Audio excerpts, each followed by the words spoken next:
ఉంటాడు, అది పెట్టుబడి వస్తుంది. వాడు పండించిన పంటను మనం రోజు పని చేస్తే రోజు 1000 రూపాయలు 500 సంపాదించుకుంటాడు. వాడికి ఏం డబ్బులు రావు, రైతు వాడికి డబ్బులు రావు. ఆ పంట అమ్మితేనే డబ్బులు వస్తాయి. ఇంటికి వెళ్తే ఆ డబ్బులు తీసుకునే ఇంటికి వెళ్తాడు. అలాంటి రైతుని కాపాడుకోవాల్సిన అవసరం ప్రతి ఒక్కరి ప్రభుత్వం ఖచ్చితంగా లక్ష్మణ్ గారు అయితే ఒకే ఇప్పుడు ఇందాక టీడీపీ నేత చెప్తా ఉన్నటువంటి మాట 11,600 రూపాయలు క్వింటాలు ఇప్పుడు కేంద్రం రాష్ట్రం కలిసి ఇవ్వబోతా ఉంది అనేటువంటి మాట అంటారు. I you happy with the price అండి? అంటే అది సరిపోతుందని అనుకుంటున్నారా రైతుకి? సరిపోదండి అవినాష్ గారు. మేము మా హయాంలో 21,000 రూపాయలు ఇచ్చి మీరు అట్లీస్ట్ వెళ్ళలేదన్నా 18 నుంచి 19,000 రూపాయల వరకు మీరు రైతులకు 11,600 అంటే చాలా లీస్ట్ ప్రైస్ అండి. ఆ రైతులకి వాళ్ళు ఇచ్చిన పెట్టుబడిలో సగం కూడా రావు, పావంతు కూడా రాదు. వాళ్ళు ఇచ్చిన పెట్టుబడి లాభాలు పక్కన పెట్టు, వాళ్ళు పెట్టిన కష్టమే రాదు. అందుకనే రాష్ట్ర ప్రభుత్వం ఖచ్చితంగా దీని మీద ఒకవేళ 11,600 రూపాయలు ఎంఎస్పీ రాష్ట్ర మరి సెంట్రల్ గవర్నమెంట్ కానీ ప్రకటిస్తుంది. దాంట్లో 4,000 ఒక 2,000 3,000 స్టేట్ గవర్నమెంట్ రెండు ఇంక్లూడింగ్ చేసుకుని 19,000 వరకు కూడా రైతులకు ఇవ్వాలని మేము చెప్పడం జరుగుతుంది. ఎందుకంటే రైతులు ఆదుకోవాలండి ఖచ్చితంగా. రైతు లేకపోతే ఇప్పుడు మన ఎవరికే మన కంప్యూటర్ నొక్కొచ్చు, ఇంకోటి నొక్కొచ్చు, ఇంకో పని చేయొచ్చు. రైతు లేకపోతే వ్యవసాయం ఉండదు, వ్యవసాయం లేకపోతే మనకి జీవనాధారంగా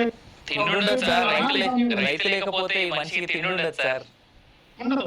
సో అందుకనే ఖచ్చితంగా మనం అన్నింటికీ సబ్సిడీ ఉద్యోగానికి ఇస్తున్నాం. మీరు 100 రూపాయలు పెట్టి మందు తాగా, 80 రూపాయలు పెట్టి మందు తాగా 70 రూపాయలకి క్వార్టర్ ఇచ్చేస్తామని ఈ రోజున రైతుల దగ్గరికి వస్తే ఎందుకంటే మీరు ఆ మండు వైద్యులు వాయిస్తా ఉన్నారు. ఇదే పవన్ కళ్యాణ్ గారు గతంలో ఆయన రాజకీయ లబ్ధి పొందడానికి పౌరుల రైతులకి లక్ష రూపాయలు పంచుకుని ఆయన తన సొంత డబ్బులు తీసేయాలని చెప్పి ప్రకటన చేస్తున్నటువంటి పవన్ కళ్యాణ్ 2,000 మందికి ఇస్తారని చెప్పు, 200 మందికి ఇచ్చి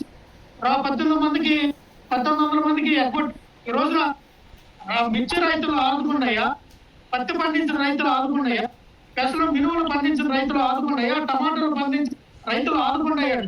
పవన్ కళ్యాణ్ గారు కాశీరావు పట్టుకొని అక్కడ కుంభమేళ వెళ్ళి ప్రయాగరాజులో మరి ఆయన పుణ్యస్నానాలు చేస్తే మన రైతుల యొక్క కష్టం తీరిపోతాయి.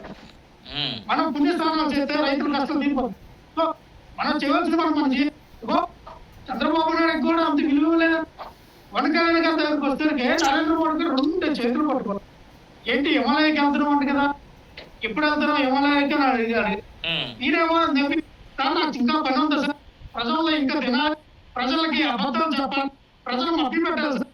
ఆ మభ్య పెట్టిన తర్వాత లాస్ట్ అవుతారు ఒకటి ఉంది, అక్కడ వేసి వేసి అప్పుడే హిమాలయాలకు వెళ్తారు సార్ అని పవన్ కళ్యాణ్ సమాధానం చెప్పారు. ఏంటి సార్ ఇది, ఏం వార్తలు సార్? ఏ సార్ మీకు మంచి గౌరవం ఇచ్చారు మోడీ గారు, మీ ప్రధానమంత్రి గారి దగ్గర చాలా మంచి గౌరవం ఉంది. మీరు ఏం చేయాలి? రాష్ట్రానికి రావాల్సిన నిధుల కోసం పోరాటం చేయాలి. రైతులకు ఇవ్వాల్సినటువంటి ఇప్పుడు గిట్టుబాటు ధర కోసం మీరు అడగాలి. చంద్రబాబు నాయుడు మీరు పక్కపక్కన ఉన్నారు కాబట్టి అయ్యా రైతులు అక్కడ లభోదిభం అంటూ ఉన్నారు, వాళ్ళ ఆత్మహత్యలు చేస్తూ ఉన్నారు, ఆత్మహత్యలు చేసుకుంటూ ఉన్నారు.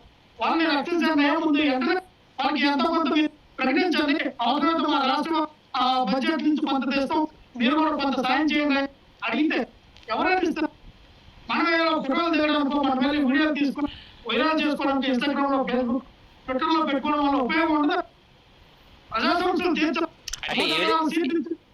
ఏదేమైనా లాస్ట్ టైం మీరు బట్టలు నొక్కడం, ఇప్పుడు ఆయన తిరగడం రెండింటికి తేడా లేదని చెప్పేసి చెప్తా ఉన్నారు, అంతేనా?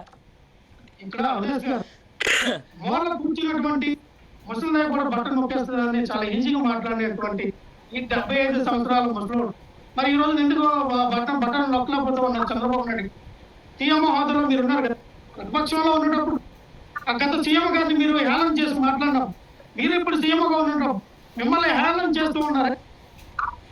ఈ రోజు మీరు ఎందుకు బట్టలు నొక్కలేకపోతూ ఉన్నారు? బట్టలు మీ దగ్గర లేదా, తయారు చేయాలి. లేకపోతే బట్టలు నొక్కడానికి మీ సహకారం అవ్వట్లేదు. మేము అడ్డేస్తున్నాం. అవినాష్ గారు ఖచ్చితంగా మా హయాంలో జగదీష్ గారు జగన్మోహన్ రెడ్డి గారికి రైతులకి ఎటువంటి లబ్ధి చేకూర్చడం లేదండి, ఎటువంటి రుణమాఫీలు చేయలేదండి, ఎటువంటి పంట రుణాలు ఇవ్వలేదండి. ఆ హయాంలో 54 లక్షల రైతుల కుటుంబాలకి 8,800 పంటల రుణాలు ఇచ్చాం సార్.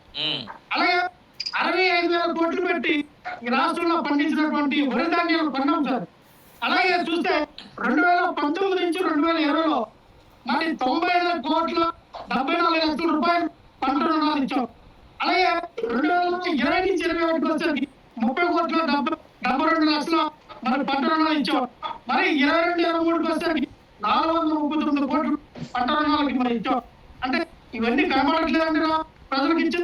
చూద్దాం సార్, మీరు చెప్పిన ఆ లెక్కలు మరి జగదీష్ గారు గుర్తున్నాయో లేదో ఒకసారి అడుగుదాం. జగదీష్ గారు, వైఎస్ఆర్సీపీ నేత క్లియర్ గా చెప్తా ఉన్నారు ఎన్ని లక్షల కోట్లు, 8,000 కోట్లు ఇచ్చారనేటువంటిది. పక్క నుంచి మస్తారావు గారు పవన్ కళ్యాణ్ పేరు ఎత్తున అవుతారా ఉన్నారు.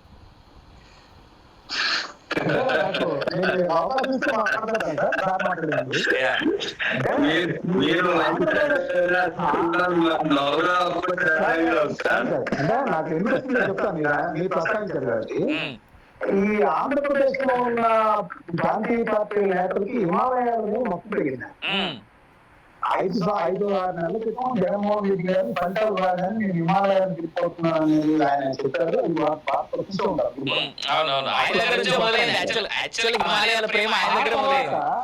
ఆ తర్వాత పవన్ కళ్యాణ్ గారు హిమాలయాల నుంచి రెండోసారి, అంతకుముందు ఆయన సినీ ఇంటర్వ్యూ ఇచ్చేటప్పుడు నేను ఆనంద్ సాయి కలిసి హిమాలయాలకు వెళ్ళిపోదాం అనుకున్నా ఉన్నారన్నారు.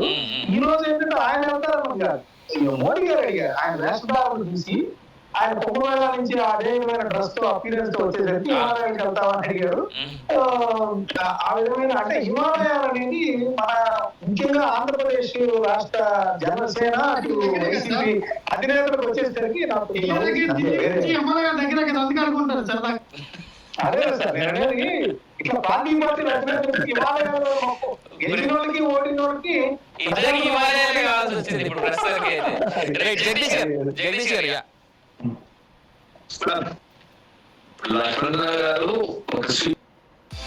Expand your network with connection suggestions on LinkedIn. Get the